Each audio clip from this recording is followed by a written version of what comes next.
سلامونه ملګرو د پښتو لایف لیبلری یوټیوب چینل ته ښه راغلاست. ملګرو نن ورځ به د فطرت تر عنوان لاندې ښکلې حکایت در سره شریکوو. ملګرو دا چې زموږ یوټیوب چینل نوی جوړ شوی نو هیله ده چې چینل سبسکرایب کړئ ترڅو ښکلي او جالب معلومات، حکایتونه او نور اړین معلوماتو څخه برخمن شئ. استاد غزنفر په خپل ژباړل شوي کتاب کې د فطرت تر عنوان لاندې دا حکایت لیکلی.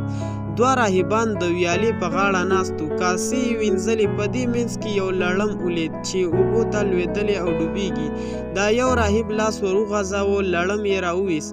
لړم د راویستلو په شیبه کې ټک ورکړ، ویې چې لړم لږ وروسته بیا اوبو ته ولوېد او هغه راهب بیا لاس ور وغځاوه چې ویې ژغوري. لړم دا ځل هم راهب و چې ملګري ورته وویل بیا یې ولې وژغورې؟ ته خو پوهېږې چې د هغه فطرت د چیچلو دی. لومړي راهب خپل ملګري ته په ځواب کې وویل او زما فطرت د ژغورلو. د حکایت درسونه: همیشه د خپلو کړنو مسؤل اوسئ. دا چې نور خلک څه کوي په خپل حساب په خپله ورکوي.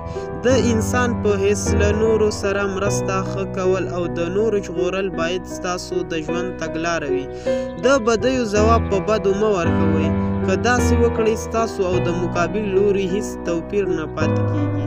انسانیت تر ټولو غوره لار ده، همدا تعقیب کړئ. که نور هر څومره بد هم وکړي تاسو باید ښه وکړئ ترڅو په خپلو بدو په خپله پښیمانه شي.